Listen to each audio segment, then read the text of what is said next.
Today on Worldwide Entertainment TV, we got some historic figures in the Toronto In the winter of sports scene. 1891, Could you guys introduce yourselves? something had to be done. Yeah, go ahead, Dave. All right. My name One is day around David 90. Strickland. I was the first employee of the Toronto Raptors before it was the Raptors. Was in the room for the presentation for the NBA that was successful and was with John starting that journey in about February of this past year would have been our 30th anniversary of that. Helped design the logo with John in the NBA and the Yeah. process that was described in Alex's book. I was there because I was in physically in all the meetings.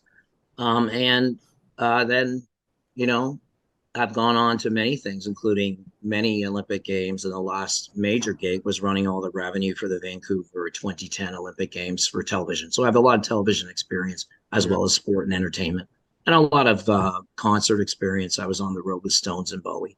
So that happened before the Raptors. So Acie? Yeah. Yeah, so I'm Acie Earl. I came over to Toronto in the 95-96 season, the inaugural season. So I was one of the original players that was drafted. Yeah. So I played a year and a half with Toronto, then finished up in Milwaukee, played 8 years overseas. Then I started coaching AAU, high school, semi-pro, and I do camps and training in the state of Iowa. And was teaching at University of Iowa for 7 or 8 years after my first master's. Got my second master's in higher education from Purdue Global. So I just do a lot. I mean, I'm not great at anything, so I'm good at a lot of things. And so I love coaching high school and junior high, kind of going back, teaching the finer points of the game that a lot of kids don't get now. The kids are better, in my opinion, Yeah. than they were when I was that age. The problem is they just don't get the finer points of the game because they don't watch as much. And so that's kind of my thing. And educating parents by, authoring 14 books. I educate parents on how to create your kid to be a college athlete, how to play at a high level, recruiting, things they should be doing, and taking note of the college and pro game and overseas things, just different avenues.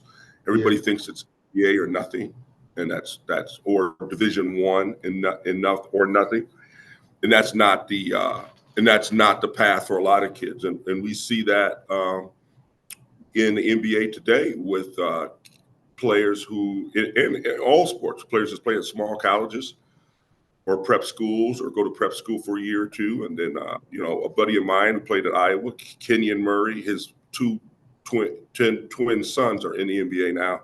Keegan with the Sacramento Kings and Chris with the Portland Trailblazers. Both of them only had one scholarship coming out of high school. Yeah. And they went to prep for a year. They grew into their body. And boom, they went to Iowa, and the rest is history. So that's 10 years ago, 20 years ago, nobody would have ever really did that. And it was only like the best players did it. And that's kind of the new thing now. So that's kind of my thing. I just try to do as much as I can. Yeah, because I have a friend that was really good, and he went to, I think, Division One in the States, but now he's coaching women, and his team always wins in San Diego. I can't remember the team's name right now, but what you were just saying, Okay. there is other avenues that people could go instead of just thinking. Yeah, I mean, I thought I was going to be able to coach men's or coach in the NBA. And then I started, because I had daughters, and so I started coaching AAU girls. Yeah. So as a male, that was a different experience, but it was an easier experience because it's, because nobody wanted to coach girls. Everybody thought that only females could coach girls. So by me coaching girls, I was able to break into a lot of avenues that faster than a lot of my male counterparts. And so, like I said, there's no conventional way. Everything is thrown out the door, right? Everybody thinks that you had to do certain things this way and it's laid out, and that's just not how the world works. And so I try to teach parents and kids to think on an unconventional path. Okay. So since you guys are the foundation for the Raptors, could you tell us what it was like trying to launch that team back in the mid?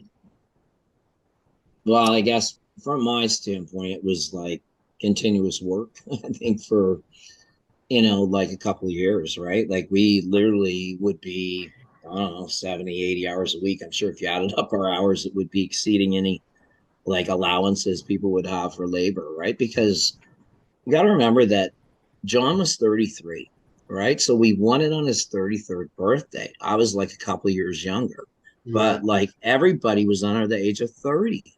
And then the players were kind of not that far apart from us in terms of ages, right? And that's not necessarily the way it would always been, right? Because like Isaiah was probably, well, Glenn and Isaiah are probably the oldest guys, right? I don't know. Like yeah, it seemed like that to me, AC. Like, Yeah, it would have been, yeah, maybe Al Quantz. yeah, Al. Al was Yeah. probably older.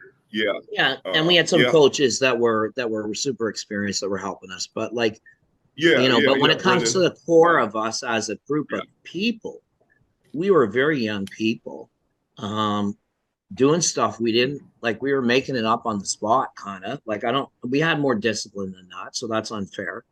But we weren't afraid to try to change things, and every part of the organization did it, right? And that was the cool part. So we worked hard, play hard, and I don't think we knew as much as we were accomplishing when we did it as we now look back and imagine. And I'll leave that with Acie. Yeah. So everybody was, like you said, Dave said, everybody was young. Most of us were unexperienced. There was only a few veterans on the team. And we yeah, knew some of those veterans would not be around either because they wanted to go play on more experienced teams, or their salary was going to be too much. So we were kind of handicapped by the salary cap the first 2 years. I remember Isaiah was telling us in our reunion that our salary cap was under half of what the Yeah. normal teams were. yeah, So everybody kind of knew that they were going to stay young and stay with players that didn't make a lot of money. So and most of us young players were in our second or third year. So I was in my third year. Damon was a rookie. Carlos was in his second year.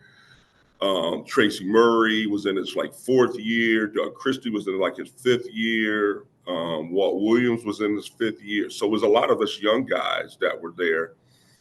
Jimmy King was a rookie.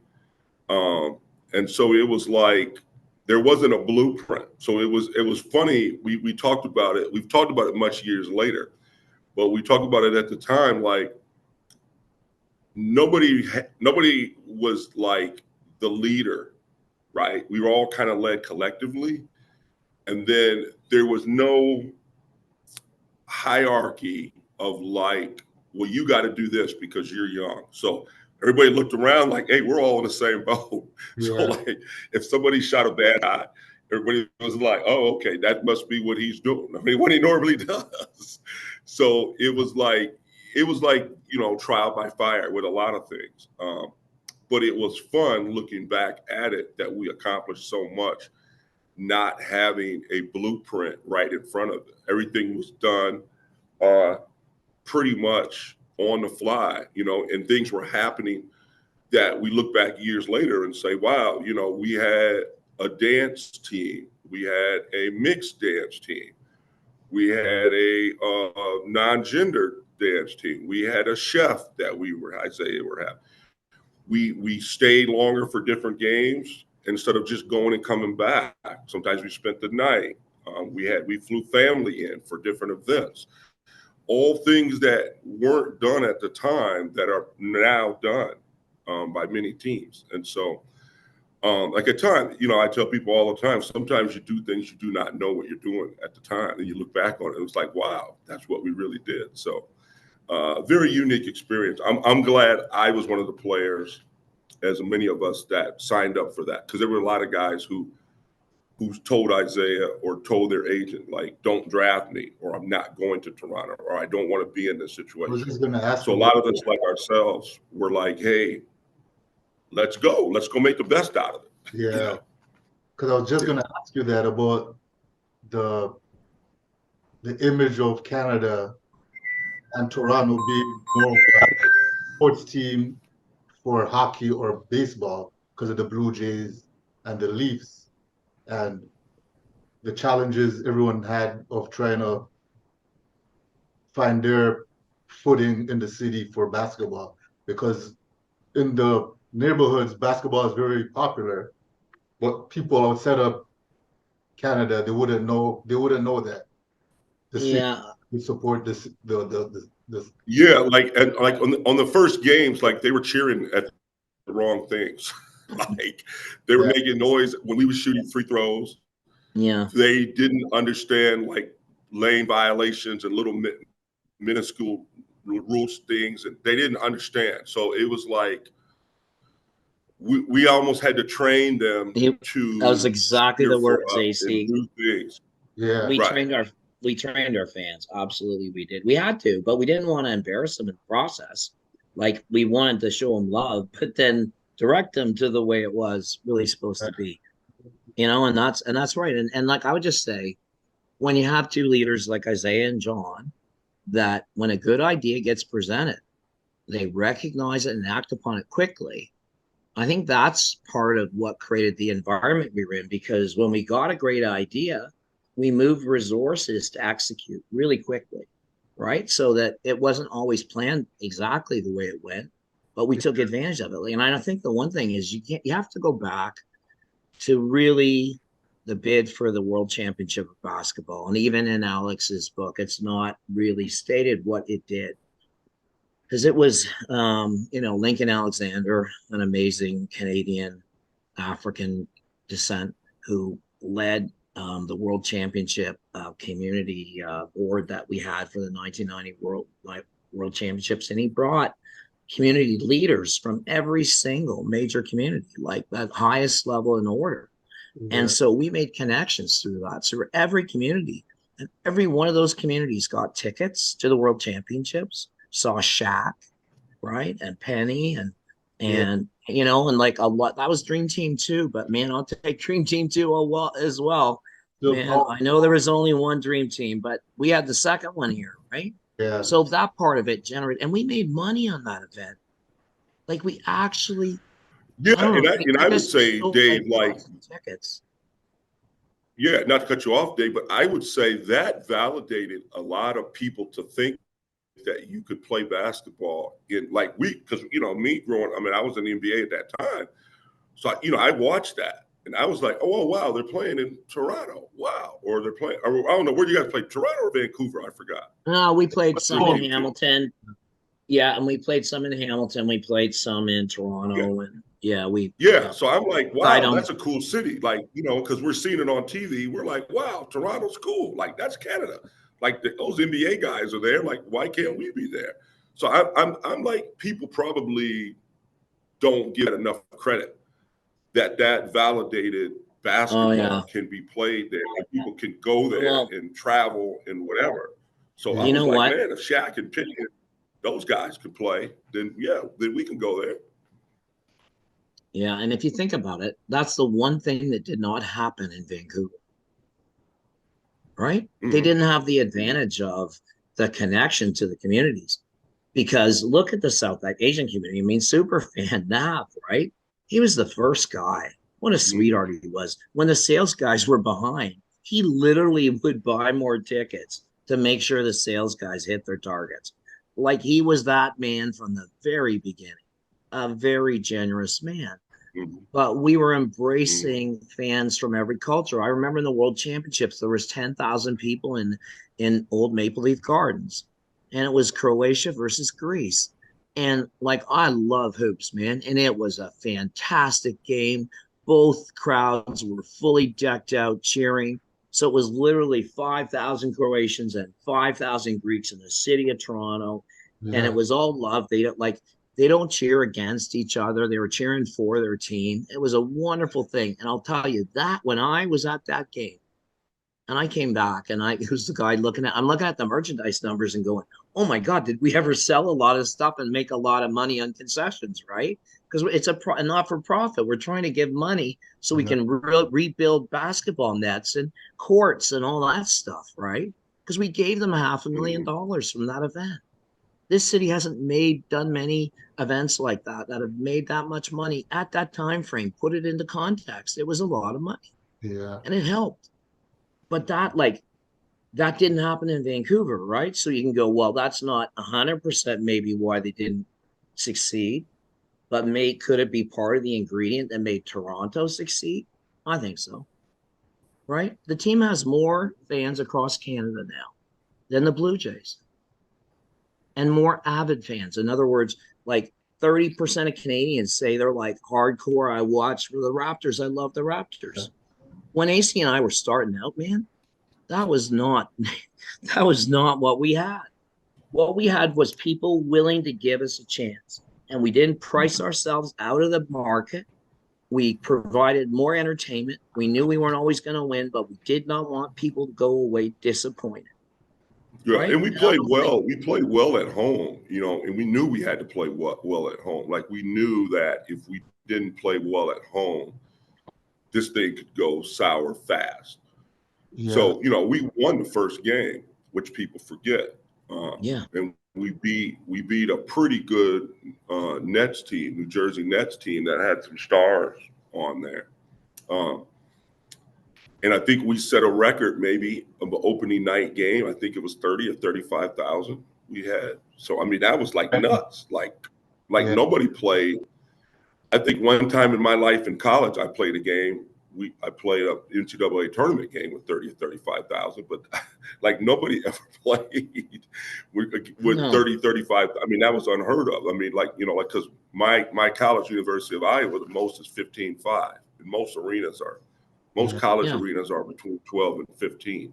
So, I mean, I have 30-something thousand fans there. It's like nuts. So, and you could say, like, the Sky Dome was our disadvantage, but at the same time, we turned that disadvantage into an advantage by making it really inexpensive for families to come and enjoy that experience. And like that weekend, AC, when we had like 110,000 people over 3 games watch you guys. I mean, that was unbelievable. It was fun to play there because people know that from the Toronto Blue Jays. So it was like, oh, this is where the Blue Jays play.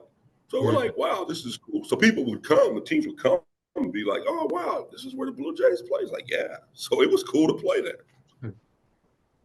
Speaking about the Blue Jays, what were your thoughts on the Raptors winning the championship a few years ago? Because the city saw a drought of not getting a championship from either the Leafs or the Jays since the 90s, just a little bit after you guys launched the team. Yeah, go AC first. Yeah, go ahead, Dave. Okay. Go ahead, Dave. All right. For me, I mean, it brought tears welling up in my eyes. Particularly for me, because I feel like, having been in the room and been part of the strategy that won it, writing the mission statement for the team, which included great family valued entertainment, capable of winning NBA championships. Those were my words, and John and I together. And so essentially it was mission accomplished, right? And as I said to the group gathered to the reunion that we had, that the mission included family entertainment. So it wasn't just sport or basketball. It was broader than that, because we knew we had to have people, instead of going to Ripley's aquarium, instead of going to a movie, they had to come and see us at the Raptors. And our players in Isaiah knew full well they had to entertain people to do that. Yeah. So for me, like, being a former player, like, whenever your team does well, like, that's where you want to be in life. So like me playing for the Celtics, and then the Celtics winning it with Paul Pierce and KG, and then, now with Tatum and Brown, like, that kind of validates what I did. So like when I tell people, or people are like, hey, you play for the Celtics, right? It's like, oh, okay. Well, you must be somewhat kind of good because the Celtics are in the playoffs. Same thing with the Bucks, same thing with the Raptors. So at that time, it was a great time for all three of my teams, former teams, because they all made it to the playoffs. They all had deep runs. So like, it's great. So like, the Celtics won, like I said, last one with KG. Yeah. Then, Raptors won. So that was great. And then the Bucks won with Giannis. So that's great. So I'm like, I'm in hog heaven, right? All my teams, my former teams have won a championship in the last, 10, 15 years. So Toronto, I think, was the last piece. And so that's great for me. I think the fans deserved it. They stuck in there on the lean years, with Vince and Chris Bosh. And, I'm glad I'm a Kawhi Leonard fan, so I'm glad he signed up to play. And, I was kind of disappointed he didn't come back to re-sign. But yeah, it just kind of validates your career, when your former team wins it. Yeah. Okay. So what are your thoughts on the mixture of having an artist such as Drake be the ambassador, the global ambassador for the Raptors? Well, I think it's good we always started with a perspective of a global perspective, right? So the first thing that I did with Isaiah together is we went to Atlanta to the Super Show and we launched the brand of the Raptors globally. And this wasn't written in the book, but like 27 countries carried our merchandise before we ever played a game. And they had quarterly reports. And I know for the Christmas quarter of when we launched, we were the third best selling logo in the entire NBA. And that's the most important selling quarter. I think we ended up fifth for the entire year, but we had never played a game. And those beginning things, right? That people don't really realize how much work went into that beforehand, because we won it in like 93. We didn't play until 95, 96, right? Like, think about how much work was being done behind all that. But then we had the reunion and we did a really cool piece of music together, right?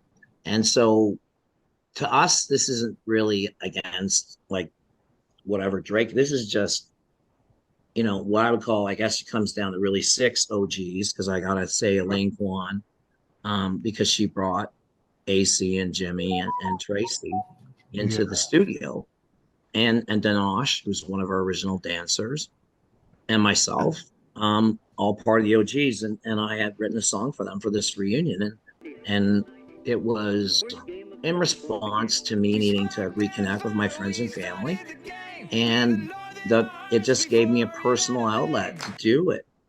And a miracle happened, and we created a really cool song, and Acie and Jimmy and Tracy joined us in the studio, and I hope you've seen it or heard it, because that to me is like, that's good. Our excitement now is we have this little baby, and it's a beautiful baby, and it's a baby for the whole world.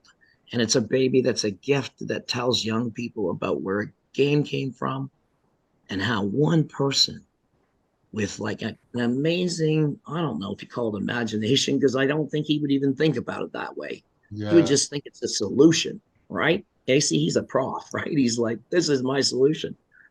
But boy, what a solution he created. And we want him celebrated by people. We want them to know. And it's what this song is. It's a lot of Canada and a little bit of America, right? Because I was born on the south shore of the Detroit River. I grew up essentially with an NBA team. I had the Pistons, and I ended up working for my boss was Isaiah Thomas, and I grew up as a Pistons fan. Think about that, man. That is like a dream come true. I was a Dave Bing, and I know Jimmy loves Dave Bing too. Like, that's like, he was the man. So so all that stuff came, and then we had this great experience in the studio where everything was genuine, and I think what we created is something that the world needed. And I was born 22 years to the day after James Naismith died, 100 years and 22 days after he was born. Sheldon, my singer, shares his birthday November 6th. It's coming up. Happy birthday, James. Oh, no, Right? So, like, I don't know. Like, so to me, we want our gift to travel. Yeah. Casey? Yeah, I mean, you touched a lot of topics. I mean, obviously, Drake plays a pivotal role in music and bringing notoriety to Toronto, right, and Canada. And so it's like, when people mention Drake, like, oh yeah, he's from Toronto, he's from Canada. It's like, oh, okay, wow, okay, then that's legitimate, right? It kind of legitimizes Toronto and Canada a little bit. I think also when we were playing home games, there were a lot of movie stars filming movies in Toronto because of the Canadian deal that they had, that you could shoot like a movie Samuel for cheaper. Jackson. So Samuel Jackson was almost at every home. I think he filmed Long Kiss Goodnight. It's a funny story. I was doing a stay in school visit and I drove to it myself. And the great thing about Toronto, I tell people all the time, the streets are straight, like everything you could figure out. Like Yonge Street goes this way, one other street goes this way. It goes long as it doesn't turn. So you could figure out where you're going to go and where you're going to end up at. So I took a shortcut home. I'm talking on my phone with one of my buddies, and I get on this long highway that I think is going to cut me back where I think it is. Then I figure out there's no way to get off. Then I see no other cars coming. And then I see no signs. And I'm like, then I see signs saying this isn't a road. Then I see people like waving at me like, no, you shouldn't be here. And I end up getting on that Long Kiss Goodnight road where they made that movie where they blew up the bridge part. I was on that road kind of way. And so, like, I tell people, like, that's the fun thing. But yeah, so all the stars used to come all the time. So I think that legitimized Toronto a lot because, the other teams would be here. No, you got to remember now, at this time in the 90s, only stars showed up at Madison Square Garden for the Knicks and only the Lakers at the Forum. Yeah. And maybe Chicago because of Michael, right? Maybe Chicago, but it was the same. It was Oprah. It was Oprah, Jesse Jackson. That was it. There was no really stars. In Toronto, on any given night, man, there'd be 3 or 4 guys, movie stars, that were in town, or somebody was in town for a concert. So that helped really legitimize it. So, so in regards to the song, I mean, yeah, it's a lot of moving parts there and great things with Dave and his birthday and Sheldon and different things, and what the song represents. Tribute to Naismith, who was father, grandfather, patriarch of basketball, and the lyrical part is great too. I like because there's a lot of things that's it references the old and the new, and people can follow it. It's got the singing, it's got the rapping, it's got the lyrical content. It's got us with the chorus. It's got the harmonizing with Sheldon. So it kind of has everything a song should have in my opinion. Yeah. I think if you have all those good things, if you have a good hook, if you have good lyrics, if you have some singing, you have some harmonizing, I think you're on point to a good song. So where could people download the songs? Well, it's on all the platforms. So you go to 13 Rules is the name of the song. So let's just go into that, right? 13 Rules. They exist. Created on the last day of a 2-week deadline, right? Typed up by his assistant the next morning at auction 13 years ago, sell for $4.3 million, the largest single price paid for a piece of sport memorabilia. I imagine that number would be much higher if they went on the block today. Kansas is the one that did it. Kansas is the one who bought it, the benefactor, because the court's named after the good doctor. And, this song explains to people that literally happened and that it was someone who had a need because he was like this. Everyone's going crazy inside. But then look at the game and how quickly it spread, right? And a lot of it was based on the YMCA and the military, right? The 13 rules exist and they're Yeah. extremely valuable and important and pretty cool that a nerdy guy, because he was kind of a nerdy guy, right? Invented such an awesome, great sport that became, worldwide. So this song was meant to kind of say to AC and Isaiah and John and John's dad, JB, and his family, and Alan Slade, and the people that really helped put it on the map, David Peterson, that, we did something pretty amazing. And as a result, I decided to write a song. And it started with the poem on Canada Day that I wrote called 13 Rules, that had the hook and the chorus in it, with really the line, "We the North in our hearts," before it ever had a name, because that's what I felt, right? Like that was me expressing how I felt. Could you tell us Seeing, could you tell us what the 13 rules is about for those who yeah. may So not be 13, offense? like as an object, the 13 rules exist because Dr. James Naismith created the game of basketball. And he initially created 13 rules. He put them on 2 type pages, and they exist, and they have been purchased 13 years ago for 4.3 US million, the most expensive piece of sport memorabilia in the world. So that's where that comes from. The song is the song about him, and the song about how it came about that he made this game, and then how it's had impact, because it wasn't just made in Canada. It was made by a Canadian who was raised in Almonte, moved to Montreal to go to McGill. So, and that's an amazing thing, because we have so great hoops in Montreal, right? Like the hoops, the players coming out of that city are amazing, and they need an NBA team in Montreal. But like it has those salutes in it, and salutes Ontario and Canada for the role in creating the game. Yes, he went to the States, and that's where he did it. But it was like his first job. He had to leave McGill to go get a job. And back then, the border wasn't the same, right? Like 1891, right? People just go wherever was closest. That's closer than going to Toronto. It Yeah. wouldn't make any sense for a guy from Ottawa, right? So, that's how it happened.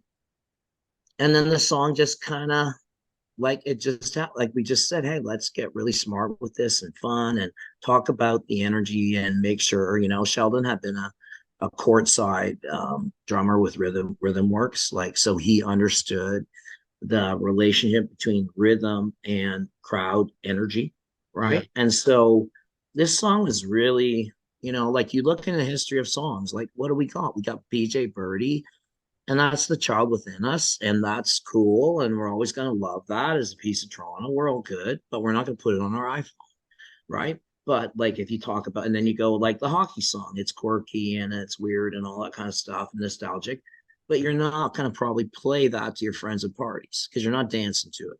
Uh, We just looked at it and said there's no anthem for any sport where we're not going back to some like rock song from the 1980s or whatever, 70s, right? We are the champions, we will rock you. Those were written as anthems. They were intended to be yeah. that.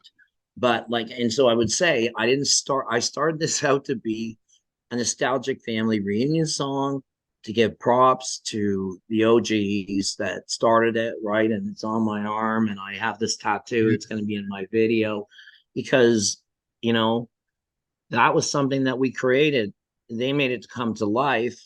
I created the vision for it, and worked with the NBA and John on that visual vision of the team, that logo that sits behind you, Yeah. right? And so those are the real parts that went into this thing. And you can go to 13rules.ca and you'll find the actual making of video, which shows the men in the studio with Denosh, who's also on there from OG, from the dance pack, the beautiful voice you hear on it.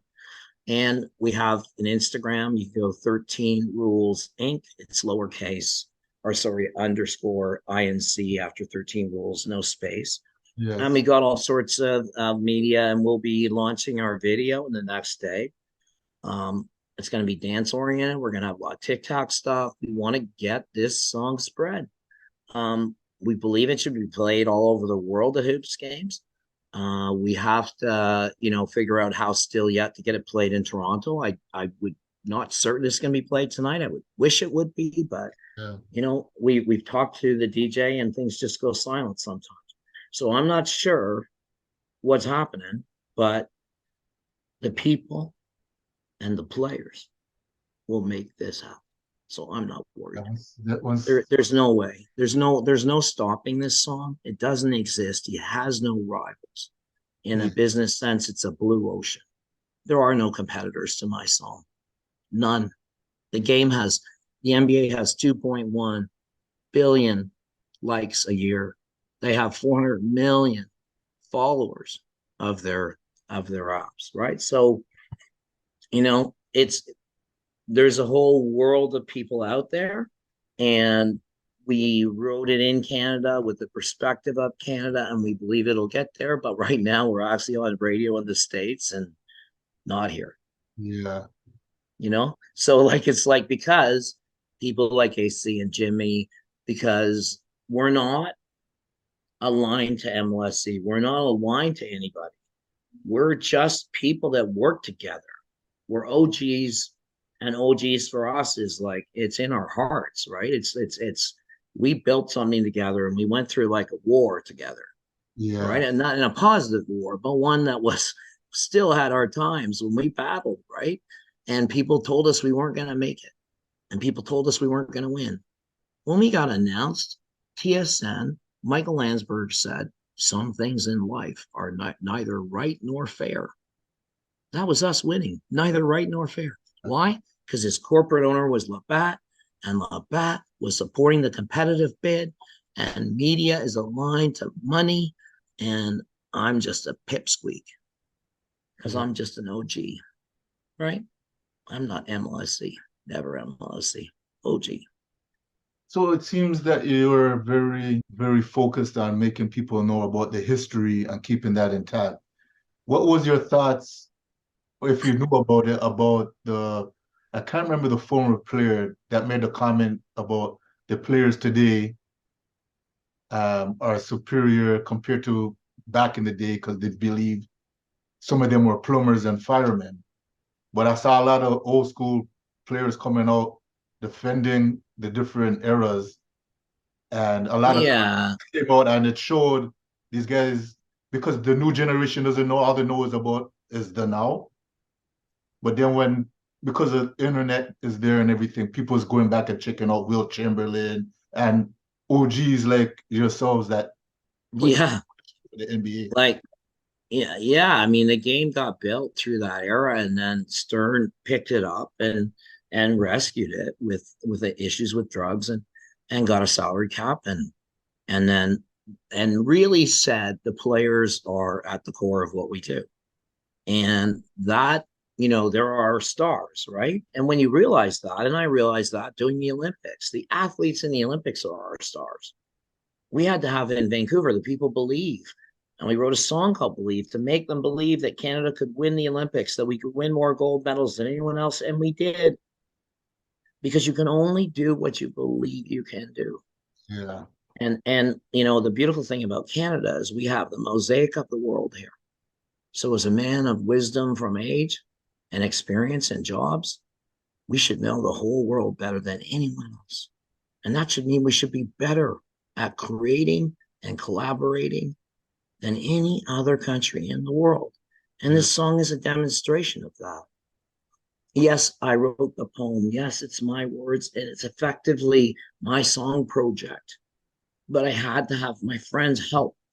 And that combination of what Sheldon brought with that energy from the sidelines and what Fab El brought with incredibly smart lyrics that, you know, make people, you know what I want? I want people to go that think rap is like bad or whatever.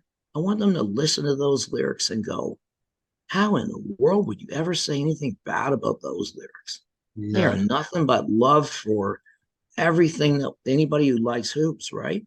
And so, you know, that those words are magical. Fab did amazing on those. He interpreted that I had written different words. I have a totally other poem I wrote that I might turn into a different song that has elements of this song. Because what I did was I gave them the freedom to take what was in my heart and express it through their words. But I had to have them do all the research. I said, nothing can be inaccurate in this song. It has to be true, 100%. Because great things today have to be authentic. And me and Acie and Jimmy, I'm sorry he wouldn't join us today, but they're amazing people, right? John Bitto, the original owner, is an amazing man. Rod Black, the original announcer, one of my friends. I have known Rod Black since 1989. Yeah. I started in the television business, right? In 1990. I went to Barcelona. That's why I knew the Raptors, like the whole NBA and Stern and the Dream Team, because I was there. I went to the games. Yeah. Right. And that's my experience that brought in the bid. And we chose the path of telling the NBA, you're making a really good decision to come here. And here's your business case. No other group did that. We did research across the country, even though we were only bidding on Toronto. We knew their perspective was broader. Right. And then ultimately there was a blind man in the room, and everybody else was spending a ton of money on audiovisual, and there was one man who could not benefit from all their expenditures. So we did the first radio address, which made everyone in the room equal. You know what? And people liked those kind of people. And John got the call the next morning and said we had won. So you know what? All those people saying it was unfair. It's like, yeah, it's unfair for us with a lot of money to use the old tactics of trying to bribe people and, and push them into deals, as opposed to being genuine and like endearing them to you. Oh my God, we work with these people all the time. Why do we know how you do the Raptors? Because we did the World Championship logo with them. I did that too. I was the vice president of marketing of that event. Like, those all happened before, right? So, when I say that we're real and authentic, I mean, look back to the numbers, right? Yeah. I was born on the day he died. 22 years later. That birthday was 100 years and 22 days after he was born. Think of those numbers. Help me make my song a hit. Share the love, honor, celebrate, pay it forward. Do the right thing. Help me with my song. Because you know what? We're not a big corporation. We're just a bunch of OGs that want to do something great. They'll help us. 13rules.ca. 13rules_Inc. Instagram. Videos coming. Watch it. Love us. We're really efficient people. John and I were incredibly efficient working to get the franchise. Like our time productivity would have been off the charts because we had to make so many decisions, right? And choices, but we had to have the knowledge to make the decisions. And if you've read Alex's book, it is through the World Championship where we got that knowledge. And it was he and I, because he would come to me and ask me, what do you want to know for the future?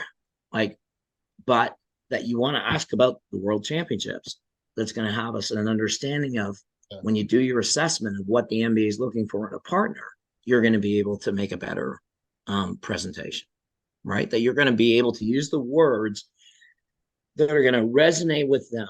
Because I didn't know we had won, but sitting in a presentation, facing an audience where a member of the audience starts to cry. Yeah. Like, I was the man who saw that. Nobody else saw that because I was facing him. Other person who saw it is Phil, and he's passed. But like, it was incredible because I was reading the faces of all the men in the room. So I was watching it and I'm going like, this is going really, really well. Like, I never been in a presentation where I saw the presenter make a guy cry.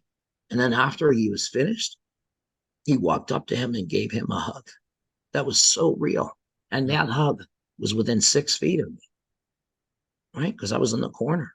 I was the guy. It was not to speak. If you had no money in the deal, you didn't talk. Why did we do that? Who was going to do the presentation for Palestra? Richard Petty. Did he have money in the deal? No. Yeah. It's a point of difference, right? Strategy is about choice. you decide to do one thing or another thing. We were overwhelmed by the money our competitors were going to spend. Yeah, So we had to be smarter and we had to be defined. We knew the NBA didn't want us to tell us what the name of the team was going to be. yeah, The CBA team that was resurrected, the Towers idea. I said to the Raptor, because he's a real man, I said, you don't have to have done everything in pike position. And he broke out laughing and he's like, I'm laughing because you know what pike position is, because he's a gymnast, right? But like, it's like towers. Imagine your baby with a plush tower in the crib, right? yeah, As opposed to the Raptor. Like we said to the NBA, it has to be an amazing mascot that can do flips and dumps and go off trampolines. It has to be able to turn into an amazing plush toy. It has to be different than anything else that's ever been done, because I was watching the NFL. And what did they do in 1993? They launched the Panthers and the Jaguars when they already had the Lions and the Bengals. I'm like to John, how many cats do you need? Like, that's not smart. Your yeah. portfolio strategy, if you're doing global visual identity, is you seek places where nobody is. Making No it, one had used a dinosaur. So yeah, yes, there was inspiration from Jurassic Park, but that's not giving us enough credit. We understood the uniqueness of that entity and the fit. What are raptors? 6 to 7 feet tall. How do they hunt? In packs. How do they do it? They coordinate their activity. Are they fast? Yeah.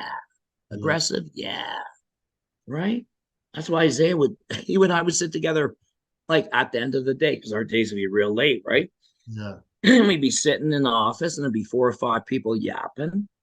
And he'd be like, yeah, Dave, I know exactly like what kind of play we have to have. Like he had an understanding of what we were doing, and he knew we had to be fun, even if we didn't win, right? So we couldn't be the ones that sat back and just let it lose, right? Couldn't do it. yeah, Had to push the limits.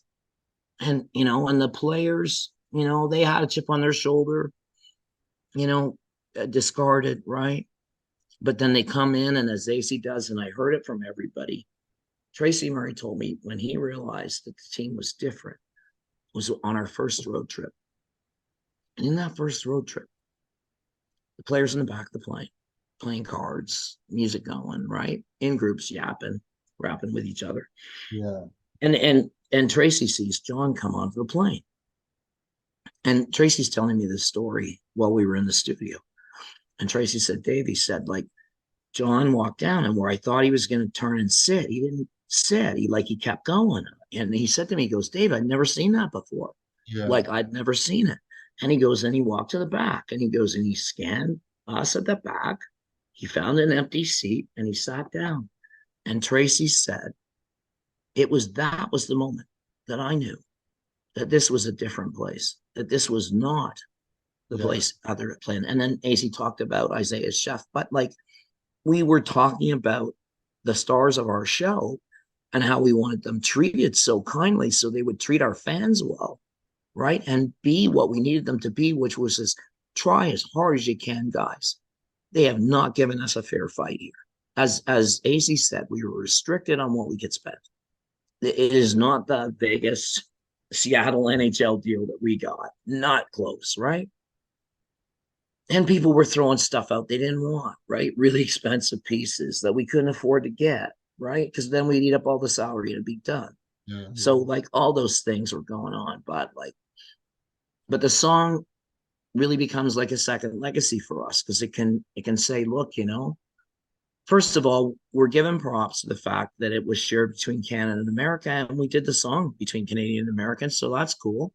We're not trying to say we didn't do anything that we didn't do.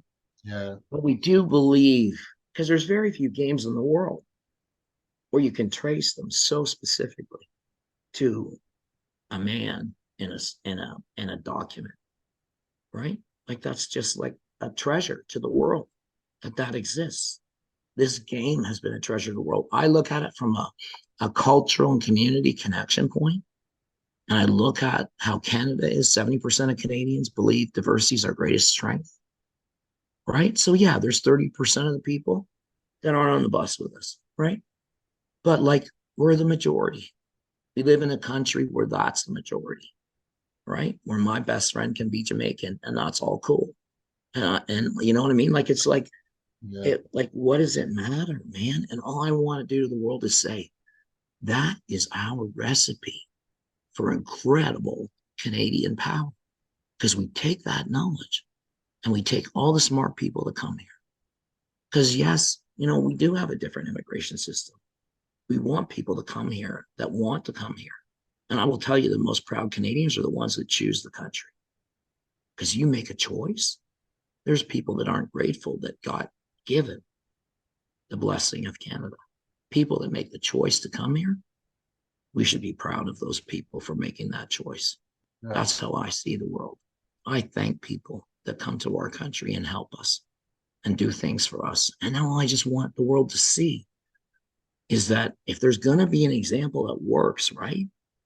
I mean, we got to have a democracy. It looks after the people. It has to keep them in health and all that stuff. What's going on in America, that doesn't make sense.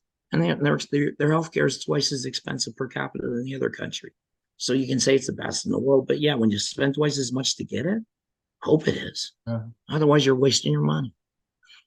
But like, think about our country, right? Think about the blessing we have in this country. I was born in Windsor, so my world was Detroit. So my cultural vision of the world was different than so many Canadians would have, because my heroes were Black, and the teams, and there was hockey players, but boy, when you got basketball and football in your own town, man, and you're in an American influenced town, right? Those are pretty heavy duty. Let's say there is a hoop in our driveway. Yeah, I played hockey like every other Canadian kid. Grew up across the street from Joel Quenneville, went on to become an NHL coach. Yeah. Lived in a town that Pitt Martin from the Chicago Blackhawks was my reeve. Gary Monahan's wife was my grade 2 teacher. Hockey players all the time living there. Because back then the Canadian dollar was worth $1.10. It was worth more than the US dollar. So we would go over to the States to get to bargain with our money. I was crossing the border all the time because you didn't need a passport. Yeah. I think you had to have your birth certificate. Was it? Right? But anyway, so yeah, so I'm for me, the whole hoops thing was amazing to be part of bringing it to Toronto. Yeah, my uncle had gone to Husky games because he came out of the Second World War. And his school buddy, his dad was the PR guy, and they were papering the house. So he got free tickets. So my hoops credentials in Canada go back to the Second World War, because my love for the game started from a man who fell in love with it because of the war, and went to Husky games, right? And you can see Damon's opening night jersey hanging behind. But so good we were able to bring it back. Yeah. Can't wait for us to bring it back to Vancouver and honestly, Montreal. Just because I can't imagine NBA players not wanting Montreal on their trips for road trips. I cannot imagine how that would not be a good place to go, right? Montreal's just such a happening city, man. It's just so awesome.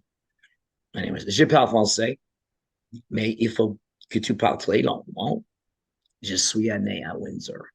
Il y a beaucoup de personnes qui parlent français à Windsor. Those watching would know. Yeah.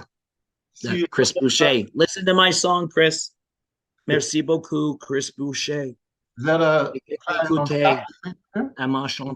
Huh? Is that a platinum plaque behind you there too? Yeah, that's from the Stones. That's from the Stones. Yeah, I was the marketing manager on the tour. Yeah. And and I did the same with Bowie. Yeah, I played pool with Keith Richards and Ron Woods in the Battle of C&E. Yeah. I've had some crazy experiences. That's a platinum record. We sold 450,000 units of that. Yeah. Which would have been 4.5 times platinum. But that was the platinum one they send you, and that came from Sierra. So it's that was legit because we sold 450,000 tickets, and we sold And like that's where I learned the economics of music, right? Yeah. Like you sell 450,000 albums, and they had like the best deal, and they got like $3 an album. So they made like $1 million and change, right? They do the shows, they're making 12, 15 million bucks, like 10 times the amount that they make from the music. They make albums to do tours. That's what they do it, right? That's what the Stones did. But I got to meet David Bowie and Peter Frampton, and I was on the road with Jeff Healey and Lee Aaron, and I met Jim Cuddy and Barney Bentall and like Brian Adams, and like every, just the whole group of Canadian really amazing pioneer singers and songwriters, right? And Drake's carried it forward, and he's, but so has Bieber, and you just got to look at it and say we've got some pretty cool creative people and a country that has got all the ingredients to make it success. Yeah. And and we're an example of that. I say it because I'm going to keep writing music and songs to celebrate people that need to be celebrated, because I started to realize there's songs that need to be written that have not been written. Yeah, and I believe that my mission is to do that now, and it's to help people through that process. And we're going to create content, podcasts, and we're going to create I'm going to do a movie of my life, because the movie of my life is going to be freaky. My screenplay will be amazing, because I have lived a life that you would never imagine. It's kind of like Forrest Gump meets Almost Famous. Like it's like I have met everybody through my life, because I've been to Olympic Games like 5 times, and like, what I mean? Like, you just, from Holyfield to Michael Jordan to Mick Jagger to David Bowie to like Pamela Anderson to like it just goes on. I can't even actually, I don't think I've actually written down the names of the people that I've met in my life that you would know. I don't think I've been able to do it yet, because every day I go, oh crap. Oh yeah, I did Hillary Duff's brand in Canada. Yeah, and I spent time in LA with her and her mom. Right? I'm like, oh yeah, I did that. Oh yeah, I was with Massimo. Oh yeah, he's the guy who went to jail for the college scandal, right? I was totally with that guy. Martha Stewart, man. Yeah, Martha Stewart. Oh yeah, I have stories of Martha Stewart that I won't tell here right now. But I was not surprised when she got caught. Yeah. Let me just say that. I was not surprised. So like, yeah, like my life is that, right? It's just like, okay, well, let's talk about who you want to talk about now. Because, oh yeah, I met him. Donovan Bailey, yeah. Right? Like, it's like Mark Tewksbury, yeah. Silken Lawman, Marty McBean, yeah. Clara Hughes, yeah. Like, tell me. The experience and emotion from all of that stuff, man. Yeah, like, and it just, yeah, but but to go back to my family and to have this miracle happen with this song, and to be able to make them proud of me for that, like John to be proud of me. John Bitov and I are still very good friends. Like, it just, and to be a second legacy for us. But we just have to get it spread, because we're the disruptors. We are not the establishment, right? We are not that. This is not going to be something that's going to be embraced by people that want to try to exploit their power position, right? Because this has got to come from the people up. That's what I need to help all you guys out there. 13rules.ca, 13rules_Inc. for the Instagram, Spotify, Apple, Amazon, it all. The video is going to be crazy hot. You're going to want to dance. I want your bodies to move. I want you to rock for this song. It bumps. Yeah, so everyone go download it and share it.